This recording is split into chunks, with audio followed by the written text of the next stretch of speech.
My name is Celeste Addo. I'm 29 years old. And the Tuesday night my mother forwarded that text to the family group was when I finally understood that being called selfish by the people you have been quietly carrying is its own kind of answer. My mother's message came through at 9:47 p.m. I was still at my desk. I am a case manager at a family services agency, and Tuesday evenings after the kids are in bed are often the only uninterrupted time I have to finish documentation when the notification landed at the top of my screen. The group was called Family Circle, and it had 14 people in it, which I know because I counted them once after a previous disagreement and found the count surprisingly clarifying. My mother had forwarded a text. Not her own words. A text she had sent to my Aunt Cecilia earlier in the day that she had now decided the whole family should see. It said, "I'm done being hurt by her. She is selfish and she always has been. I have given everything and she takes and never gives back. I am done." The replies came in before I had finished reading it. My Aunt Cecilia, you deserve so much better. My cousin Dara, I've always thought this but didn't want to say it. My sister Naomi, whose son Marcus was enrolled in his second year at Hargrove University, sent a thumbs up and then a paragraph that said she understood, that I had always been difficult, and that she was sorry our mother had carried this for so long. I read every message. Then I put my phone face down on my desk and turned back to the intake form I had been filling out before the notification came. What none of those 14 people knew, what my mother had not considered when she forwarded that text, and what my sister had not thought about when she typed her paragraph of agreement, was that Marcus's tuition had been coming from my account since his first semester. I have worked as a case manager at the Westfield Family Services Agency for 4 years. The work is not the kind that accumulates visible credit. My supervisor, Tina Marchetti, is a practical and experienced woman who has run the agency's intake division for 11 years, and she will tell you, if you ask her, that the families who come through our doors are rarely aware of the full network of support keeping their situations from becoming crises. The support is invisible until it isn't there. That is what makes it support rather than charity. It does not require acknowledgement to function. There is a particular kind of family I have come to recognize in intake, which Tina describes as the load-bearing member problem. In structural engineering, a load-bearing member is the part of a building that holds the weight of everything above it. Remove it, and the structure fails. The problem is that load-bearing members are often internal, invisible behind walls, and the building's residents have no reliable way to know which walls are structural and which are not. They press against the wrong wall one day and learn. In families, the load-bearing member is usually a person, often a woman, often the one who has made herself most reliably available to the needs of the household without naming that availability as labor. The family presses against her for years without consequence. She holds, and the holding teaches them, incorrectly, that she will always hold and that the capacity is infinite. I think about this pattern at work more often than I would have expected to when I took the job. Early in my 3rd year at the agency, I had a case in which a mother of 4 had been quietly paying her adult daughter's phone bill and car insurance for 3 years without it ever being acknowledged or formalized. When a financial crisis required the mother to stop, the daughter experienced it as abandonment and said so in terms that were, from the outside, completely unmoored from the facts. She was not wrong that something had been taken away. She was wrong about what it signified. What it signified was that the arrangement had needed a conversation 2 years before it had one. I wrote that observation in my case notes and then put my laptop away and sat with it for a while because I recognized something in it that I was not ready to look at directly. I grew up the oldest of 3 in a household organized around my mother, Vivian Addo.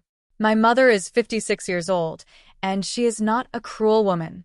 I want to be precise about that because the easiest version of this story would be to make her one, and it would not be accurate.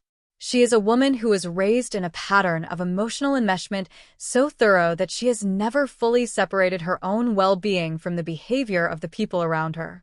When the people she loves are doing what she needs them to do, she is warm and generous in ways that are real. When they're not, when they make choices she did not sanction, take space she did not allocate, live in ways she cannot track, the warmth closes off and what replaces it is not malice exactly, but a comprehensive sense of injury. I have a memory from when I was 17 that I return to sometimes when I am trying to understand the architecture of our relationship. I had been accepted to a summer program at a university 2 hours away, a 2-week residential program for students interested in social sciences. I had applied without telling my mother because I had learned by 17 that telling her about opportunities in advance gave her time to find reasons they were inadvisable. She found out when the acceptance letter arrived. She did not forbid me from going. She did something more effective. She became very still and very sad in a way that filled the house. She did not say she did not want me to go. She said she was proud of me and of course I should go, and she would manage. The way she said she would manage carried the full weight of everything she was not saying, which was that my absence would be felt and that the feeling would be a cost I was choosing to impose on her. I went to the program. I had a good 2 weeks. I came home, and my mother greeted me warmly and did not mention it again, which is its own kind of communication. I moved out of my parents' house at 23, 6 months after finishing my degree, and took a room in a shared apartment across town. My mother experienced this as abandonment. Not because I stopped being present, I called twice a week, I came for dinner every other Sunday, I was available, but because I was no longer present on her terms and her schedule. The distance that registered to me as a normal feature of adult life registered to her as proof of something she had long suspected, that I did not love her the way she needed to be loved, which in practice meant the way she defined love, which meant constant proximity and deference. The text she forwarded on Tuesday night was not the first time she had shared her grievances about me with other family members. It was, however, the first time she had broadcast them to 14 people simultaneously.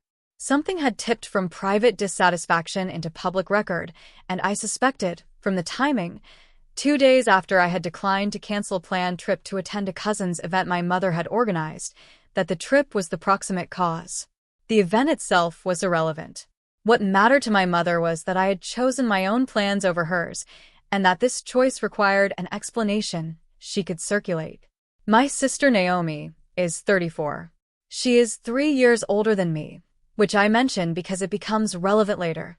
Naomi has lived at home intermittently throughout her adult life, returns to our parents' house during transitions, and has a different relationship with my mother than I do, one built on proximity and mutual accommodation.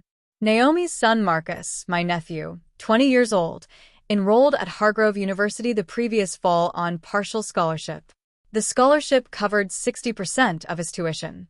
The remainder was a question Naomi raised at a family dinner 8 months earlier with no clear answer attached to it. I had offered to help. I want to be precise about how the tuition arrangement worked because precision matters here. I did not offer to cover Marcus's tuition indefinitely.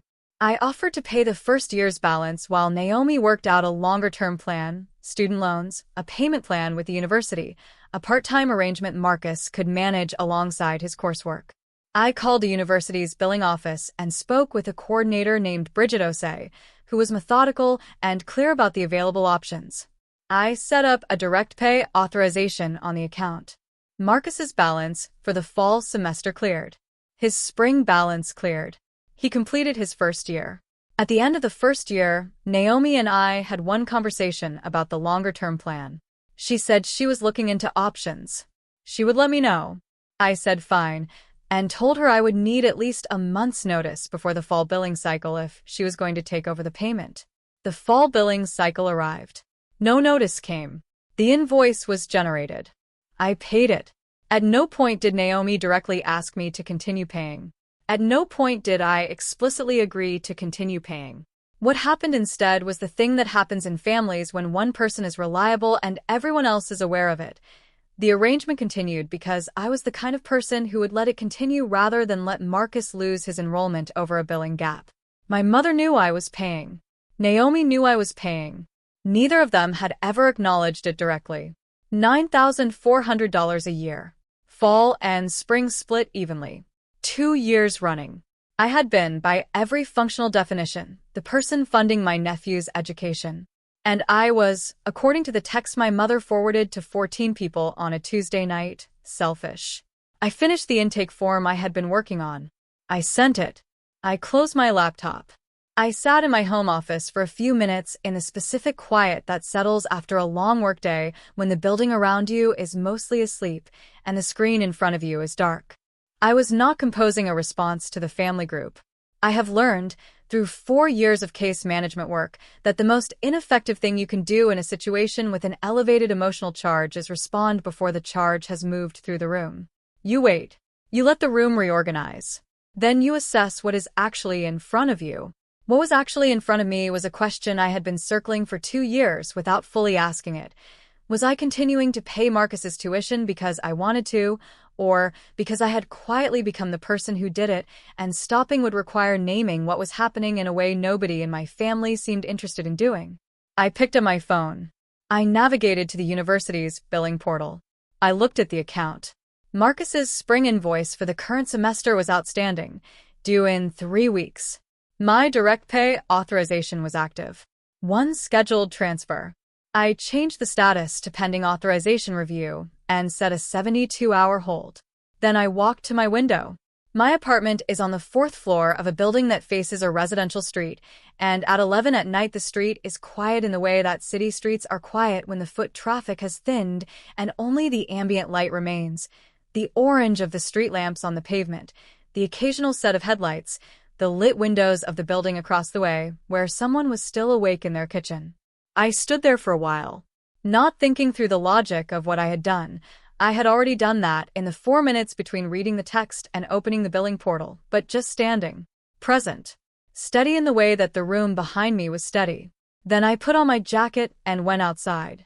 I do my clearest thinking on foot, which is something I did not know about myself until I became a case manager and discovered that the hardest intake assessments resolve themselves more cleanly on a walk between the office and my car than they did at my desk. There is something about forward motion that disagrees with circular reasoning. I walked my block 3 times. The night was cold but not bitter, the kind of cold that makes the air feel precise. I did not think about the text or the group or my mother's specific choice of words. I thought about Marcus, 20 years old, 2 years into a degree he had chosen because he wanted it. I thought about what I actually wanted to happen, not as a strategy, as a fact. What did I actually want? I wanted Marcus to finish his degree. I wanted to have a clear conversation about what I was agreeing to before I agreed to it. I wanted my mother to understand that I was not the person she had described to 14 people, and that she had known this when she sent the text. 3 things. All of them sayable. None of them requiring a performance. I went back inside. And went to bed. Wednesday passed without incident, which I had expected. The family group had gone quiet after the initial replies, the way these things always go quiet once the immediate energy has moved through. The pattern is predictable. The opening volley generates its responses. The responses satisfy the need that generated the opening volley, and the group returns to silence until the next occasion. I had seen this pattern in my family group more times than I had counted. Naomi texted me separately in the afternoon, a brief message asking if I had seen Mom's message and whether I was okay. This was Naomi's characteristic move in situations where our mother had done something the family was collectively aware of and individually uncertain about. She would reach out to me privately, in a register that positioned her as a neutral party trying to check in, while her public position in the group had already been established.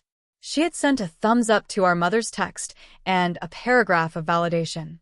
The private check-in was not hypocrisy exactly. I believe Naomi genuinely wanted to know if I was all right, but it was a form of navigation that kept her from having to commit to any one version of events. I replied that I had seen it and I was fine. She sent back a thumbs up and a heart emoji. I interpreted this as her way of occupying both positions without choosing between them, which is how Naomi has operated in our family for as long as I can remember. She is 3 years older than me and has spent those 3 years developing a very sophisticated ability to be present in a room without being accountable for it. I do not hold this against her. She learned it the same way I learned my version of the same lesson, from the same house, the same mother, the same years of working out what it cost to take a side. My mother did not contact me directly. This was consistent with her pattern. The public statement serves as the opening. She then waits for the offending party to come and address it, which restores the hierarchy. I had come and addressed it in the past many times. I had called to ask what was wrong. I had driven over to smooth things over. I had absorbed the grievance and restructured my behavior around it. Each time I did this, the pattern reinforced itself. This time I did not call. Thursday morning, at 9:22 a.m., Bridget Osei's office called Naomi. I know the time because Naomi called me at 9:41 a.m. and I was in the middle of a client intake meeting, so I let it go to voicemail. The voicemail was 40 seconds long. Her voice had the particular quality of someone who has just received information that reordered something. Celeste. The university called. About Marcus's tuition. There's something on hold? Can you call me back? I finished the intake meeting. I called Naomi at 10:15. There's a hold on Marcus's payment authorization, I said. A pause. Why? Because I put it there. The sound she made was not quite a word. Celeste. Naomi. My voice stayed at the same pitch I use in client sessions. Not flat, not unkind, but steady in the way that communicates that the conversation has a direction. I've been paying Marcus's tuition for 2 years. You and I agreed to 1 year. I kept paying past the agreement because no alternative plan came through. I'd like to talk about what the plan actually is. This isn't the time. The payment is on hold, not canceled. Marcus is not going to lose his enrollment. The hold gives us 72 hours to have a conversation that we should have had 8 months ago. A longer pause. Mom is going to hear about this, Naomi said. I know, I said. I let a beat of silence sit. In client work, the silence after a true statement is often the most useful part of the exchange. You do not fill it. You let the other person encounter what was just said. When you're ready to talk about a real plan, I said, I'm here. I'd like Marcus to finish his degree. I would also like to have a conversation about what I'm actually agreeing to before I agree to it. Naomi said she would call me back. I said I would be available after 3. I ended the call and wrote a note in my personal file. The way I write notes after every professional conversation I need to remember accurately. 10:15. And called hold. Communicated 2-year history. Proposed plan conversation. N will follow up. My mother called at 2:08 p.m. I let it go to voicemail. The message was 4 minutes long. I listened to all of it. The structure was familiar. I had hurt Marcus. I had put my own feelings above an innocent young man's education. I was punishing the whole family because of my ego. My mother's voice throughout was not screaming. My mother does not scream, which sometimes makes things harder because screaming is legible and can be named while measured certainty is harder to hold up to the light. Her voice had the register of someone delivering a verdict they believe is correct. Each sentence deliberate, the pauses between sentences held for exactly as long as was needed to convey that this was not impulsive. She said, I had always done this. She said this was exactly the behavior she had been describing to the family for years. She said she hoped I would come to my senses before I did permanent damage. I sat at my desk after the voicemail and thought about what she had said. Not the content of it. I had heard those particular observations before and had, over the years, developed an accurate sense of which parts of them were about me and which parts were about what she needed to believe about me to make the overall picture coherent. What I thought about was the specific phrase, permanent damage. She meant it as a warning about Marcus's enrollment, which I had already addressed. But I thought about it in a different context, the permanent damage that accrues when a family pattern goes uninterrupted for long enough that everyone inside it has stopped being able to see it. I saved the voicemail. I put my phone in my pocket. I went back to work. At 4:30 p.m., I called Naomi, as I had said I would. This time she answered. The conversation was different from the mornings. The 4 hours in between had done something. Naomi had, I think, sat with the facts in a way that she had not had time to do in the immediate aftermath of the bursar's call. She asked me directly, what was I asking for? I told her. I was not asking to stop helping with Marcus's tuition. I was asking for a clear agreement, a specific amount, a specific duration, a written understanding between us about what I was committing to and what the plan was for the remainder of his degree. I was asking for the conversation we should have had at the end of his first year. And Mom's text, Naomi said. That's a separate conversation, I said. Mom's text is about me and Mom. Marcus's tuition is about me and you and Marcus. I'm not mixing them. Naomi was quiet for a moment. That's fair, she said, with the particular flatness of someone who did not expect to find a statement fair and is rearranging themselves around it. We talked for 40 minutes. By the end, we had the outline of an agreement. I would cover Marcus's current semester. Over the summer, Naomi would research the loan and work-study options available to him. Marcus, who, Naomi said, had no idea any of this was happening and would be, in her assessment, mortified, would be brought into the conversation directly. By the following fall, we would have a plan that did not require me to make an unplanned decision about a significant annual expense. I reinstated the payment authorization that evening. Marcus's semester payment cleared on schedule. He did not miss a billing date. The conversation with my mother happened the following Sunday. I drove to the family home. I had not called ahead. I had found over the years that calling ahead gives my mother time to prepare a position, and prepared positions in our family tend to run long and circle rather than arrive anywhere. I wanted a conversation, not a performance. She was in the kitchen when I arrived. My father, a quiet man named Ernest, who has spent 30 years developing the skill of being in the same room as conflict without becoming part of it, looked up when I came through the door, said my name, and then found something he needed to do in the garage. I have appreciated this quality in him my whole life, without ever finding a way to tell him so. I sat down at the kitchen table. My mother remained standing for a moment, a posture I recognized as the one she takes when she is deciding whether to receive a visit as a reconciliation or a confrontation. She decided on practical. She sat down across from me and put both hands on the table. "You scared Marcus," she said. "Marcus didn't know anything was happening," I said. Naomi confirmed it. He wasn't aware of the hold at any point. A pause. Her hands on the table shifted slightly, not quite a flinch, but the small adjustment of a person absorbing a fact they were not expecting to encounter. "He does now," she said. "He does now," I agreed. "And he and I have spoken. He's fine." She looked at me for a moment. The kitchen was quiet in the specific way that kitchens in family homes are quiet on Sunday afternoons. The refrigerator hum, the light from the window over the sink, the sounds of a man finding things to do in a garage. "The text," I said. "The one you forwarded. 14 people." She did not say anything. "I don't need you to apologize to 14 people," I said. "I'm not asking for a group retraction. I'm asking you to understand that I read what you wrote, and the family read what you wrote, and the same week that happened, the university called Naomi about a payment I had been making for 2 years without ever being thanked for it." "I didn't know," she said. "About the tuition." I looked at her.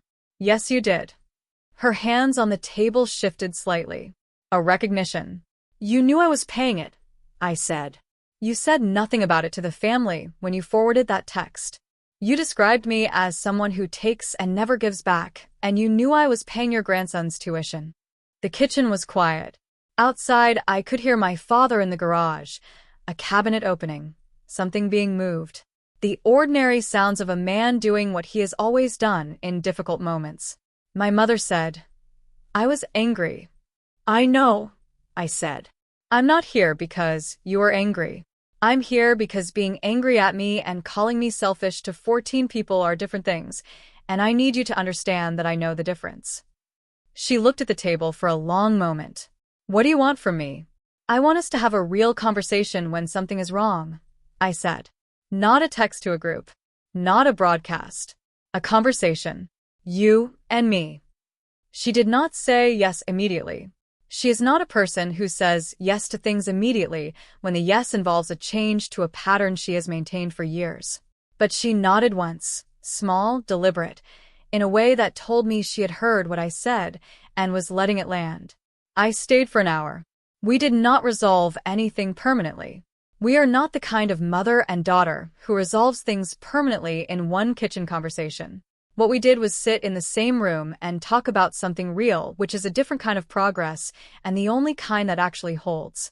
Naomi and I completed the tuition agreement in writing 3 weeks later, a short letter, 2 paragraphs, both of us signed. Marcus was told the full picture. He called me on a Thursday afternoon from his campus and said he did not know what to say, which I told him was fine, and that the point was not the payment but that he finished his degree. He asked me twice whether I was okay, not about the payment, about everything. in a way that told me he had thought about the situation more carefully than I had expected a 20-year-old to. I told him I was okay.